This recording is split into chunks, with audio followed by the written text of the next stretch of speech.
Hi, this is Brian from Enlightenspeed here, coming at you with our second MeloDramatik workflow tutorial. And the purpose of this video is to show how you go about using one piece of music as a starting point and reworking it to something entirely different. So we're going to start where we finished off at the last video. I still have the kalimba groove patch off polish step. I've got MeloDramatik here. I'm just going to reset MeloDramatik. And we had something on Massive X, a kind of kalimba-esque patch. I'll probably change that in a minute. But first, let's quickly discuss what we're going to do with MeloDramatik.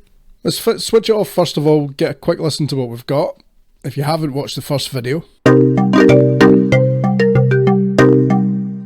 Very kalimba-esque, only not requiring 47 fingers. So how are we going to change this? First of all, we'll switch on MeloDramatik. And this time we're not bothered about the pass group, but we do want to start taking an interest in the mute group. So we'll just put a few of these in.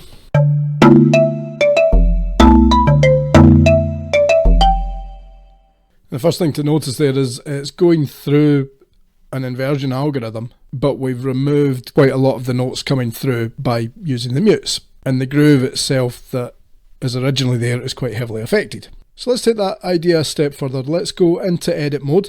I'm going to leave the mute on. We'll switch off octave shift. We'll switch off pass through, switch off semitones. We won't touch the scale sequencer, but we will let the key and the scale randomize. And again, we'll bring the spreads in to a more sensible amount. So let's just quickly hit randomize a few times. See what we get.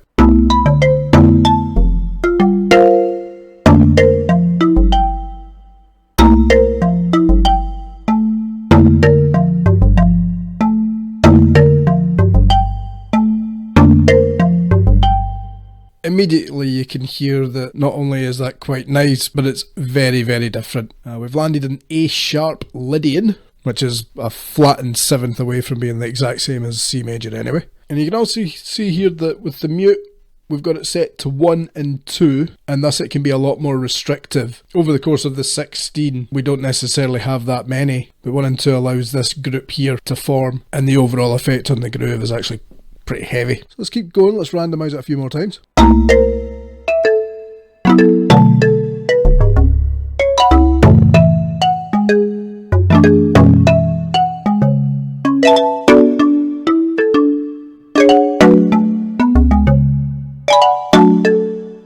I think that sounds lovely, so let's get a different patch now.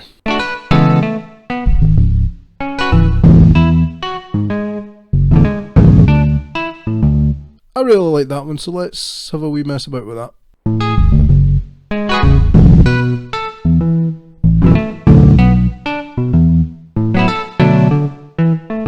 It's got an old funk kind of vibe to that, which pretty much makes it perfect for doing kind of hip hop and that kind of stuff. So if we want to dirt it up a bit first, take it away from Lydian and take it away from the major modes actually. Go for double harmonic, put it back to C.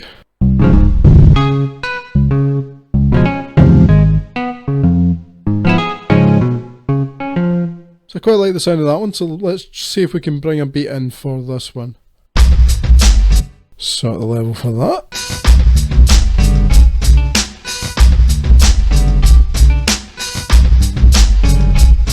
So I'm just going to randomize a few more times and get a couple of variations on it. And you'll also hear messing around with the filters a wee bit. But you can already hear this is going to end up being a pretty pleasing musical result.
So there you go, folks. Nice and simple. I could easily take that the whole way and mix it down. Just pick out a couple of the variations and go from there.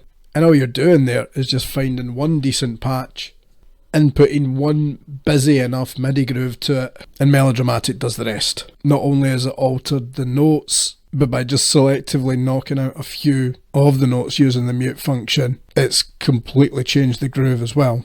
And most importantly, you can see that the process is quick and easy once you have a bit of understanding of how MeloDramatik works. But anyway, that's us for now. We hope you've enjoyed our MeloDramatik video series. And of course, we hope that if you have MeloDramatik that you're having a lot of fun with it as well. I certainly am. But anyway, thanks for tuning in, and we hope to see you again soon. Take care. Bye-bye.